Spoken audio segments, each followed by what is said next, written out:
అక్షయ పాత్ర. ఈ పేరు వినగానే మనకు ముందుగా గుర్తొచ్చేది ఈ పాత్రలో ఏం పెట్టినా 1కి 100 రెట్లుగా మల్టిప్లై అయ్యి ఖాళీ అవ్వకుండా ఎప్పటికీ అలానే ఉండిపోతుంది అని. అయితే ఈ అక్షయ పాత్రను ఉపయోగించే పాండవులు వాళ్ళ 12 సంవత్సరాల అరణ్యవాసంలో కొన్ని వేల మందికి ఆహారం పెట్టారు అని మహాభారతంలో మెన్షన్ చేసింది. అయితే అసలు ఈ అక్షయ పాత్ర పాండవులకు ఎలా దొరికింది, మహాభారత కాలం నాటి అక్షయ పాత్ర ఇప్పుడు 2024లో ఎక్కడ ఉంది అన్న విషయాలన్నీ ఈ వీడియోలో చెప్పబోతున్నాను. ఈ అక్షయ పాత్ర కథ చాలా ఇంట్రెస్టింగ్ గా ఉంటుంది. అందుకే దీన్ని బేస్ చేసుకుని ఎన్నో సూపర్ హిట్ మూవీస్ ని కూడా తీశారు. సో నెక్స్ట్ 5 నిమిషాలు అలా వెనక్కి కూర్చొని రిలాక్స్ అవుతూ ఈ వీడియోని చివరి వరకు చూడండి. నేను మిమ్మల్ని మహాభారతంలోని పాండవుల ప్రపంచంలోకి తీసుకెళ్లబోతున్నాను. This is Durga Prasad. Welcome to a touch of mystery Telugu.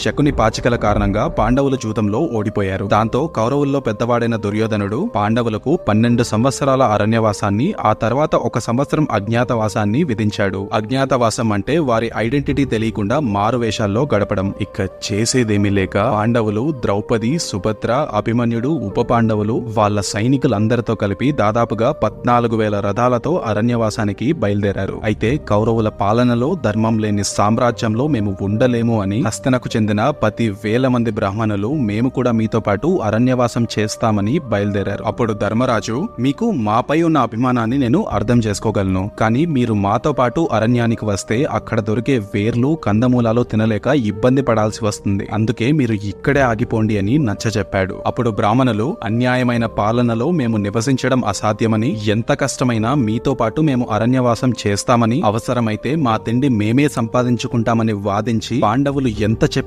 వినకుండా అరణ్యవాసానికి బయలుదేరారు. ఇక అరణ్యానికి వెళ్తున్నంతసేపు ధర్మరాజు ఆలోచనంతా తనతో పాటు వస్తున్న ఇన్ని వేల మందికి అడవిలో ఆహారాన్ని ఎలా ఏర్పాటు చేయాలి అనేది గమనించిన సౌనక మహర్షి ధర్మరాజు దగ్గరకు వచ్చి, ధర్మరాజా, ఈ భూమండలం మీద ఉన్న జీవకోటికి ఆహారాన్ని, నీటిని ఇచ్చేవాడు సూర్య భగవానుడు. ఆయన్ను ప్రార్థించి ప్రసన్నం చేసుకోగలిగితే ఈ సమస్యకు పరిష్కారం దొరుకుతుంది అని చెప్పి ధర్మరాజుకు 108 సూర్యనామాలను అర్థంతో సహా ఉపదేశించి తన ప్రార్థనను వీలైనంత తొందరగా మొదలు పెట్టమని చెప్పాడు. అరణ్యానికి చేరుకున్న మరుసటి రోజే ధర్మరాజు తెల్లవారుజామునే లేచి నదిలో స్నానం చేసి నిష్ఠతో అంతఃకరణ శుద్ధితో సూర్య భగవాను పూజించడం మొదలు పెట్టాడు. కొద్దిసేపటి తర్వాత సూర్య భగవానుడు ప్రత్యక్షమయ్యి ధర్మరాజుకు ఒక రాగి పాత్రను ఇచ్చి, ధర్మరాజా, ఈ 12 ఏళ్ల అరణ్యవాసంలో మీకు అడవిలో దొరికే కూరగాయలను ద్రౌపది చేత వండించి ఎంతమందికి వడ్డించినా ఈ పాత్ర ఖాళీ అవ్వదు అని చెప్పాడు. కాకపోతే ఎవరైనా ఏ సమయంలో అయినా ఈ అక్షయ పాత్రను పూర్తిగా కడిగేసి బోర్లిస్తే మాత్రం ఇక ఆ రోజుకి అది పని చేయడం ఆగిపోతుంది అని చెప్పి అక్కడి నుండి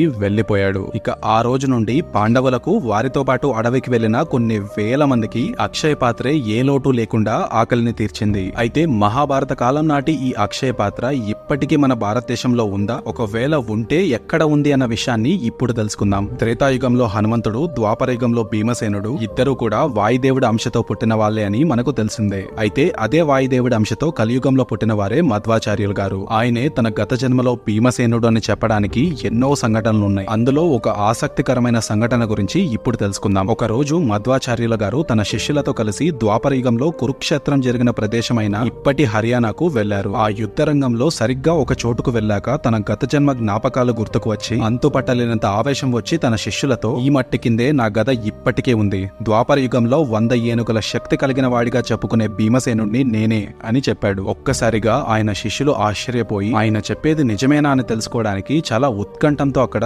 లోతుగా తవ్వి చూశారు. అప్పుడు వాళ్ళ కళ్ళ ముందు కనిపించింది ఏంటో తెలుసా? స్వర్ణ మణిమయ రత్నాకచతాలంకృతమైన భీమసేనుడి 6 అడుగుల గద. వెంటనే వాళ్ళు గురువు గారి గొప్పతనాన్ని తెలుసుకుని ఆయన కాళ్ల మీద పడ్డారు. అప్పుడు మధ్వాచార్యుల గారు ఇది ఎవ్వరికంటా పడకుండా ఇక్కడే తిరిగి పాతేయమని ఆజ్ఞాపించి అక్కడి నుండి వెళ్లిపోయారు. అలాంటి మహనీయులైన మధ్వాచార్యుల గారే 750 సంవత్సరాల క్రితం కర్ణాటకలోని ఉడిపిలో స్వయంగా శ్రీకృష్ణుడి విగ్రహ ప్రతిష్ఠ చేసి ఈ అక్షయ పాత్రను, దాంతో పాటు ఈ గరిటను కూడా ఇచ్చి, వీటి ద్వారా మీరు అన్నదానం చేస్తే ఎన్ని వేల మందికి పెట్టినా ఇందులోని ఆహారం మాత్రం అయిపోదు అని చెప్పాడు. అయితే ఈ అక్షయ పాత్ర పాండవులు వాడిన అక్షయ పాత్ర ఒక్కటేనా అంటే, పాండవులకు సూర్య భగవానుడిచ్చిన అక్షయ పాత్ర రాగి పాత్ర అని తాను ఇచ్చేటప్పుడు తన మాటల్లో మెన్షన్ చేశాడు. అయితే ఇప్పుడు ఉడిపిలో ఉన్న అక్షయ పాత్ర చెక్కతో చేసింది. అంటే ఇది మధ్వాచార్యుల గారే స్వయంగా తన తపోశక్తితో సృష్టించి ఇచ్చిన అక్షయ పాత్రే తప్ప పాండవులు వాడిన అక్షయ పాత్ర కాదు. మరి అది ఇది ఒకటి కానప్పుడు ఈ అక్షయ పాత్ర కూడా అటువంటి శక్తే ఉందా అంటే మనకు సినిమాలో చూయిస్తున్నట్టుగా ఒక స్వీట్ అందులో పెడితే లక్షల స్వీట్లుగా మారిపోవడం లాంటి శక్తులైతే లేవు గాని ఉడిపిలో ఇప్పటికీ వాళ్ళు వండిన అన్నాన్ని ఒక పాత్రలో ఉంచి ఈ అక్షయ పాత్రతో గరిటెతో తాకించిన తర్వాత మధ్వాచార్యుల గారు చెప్పిన విధంగా ఎన్ని వేల మందికి పెట్టినా ఇందులోని ఆహారం సరిపోతుంది అని మాత్రం అంటూ ఉంటారు. అందుకే గత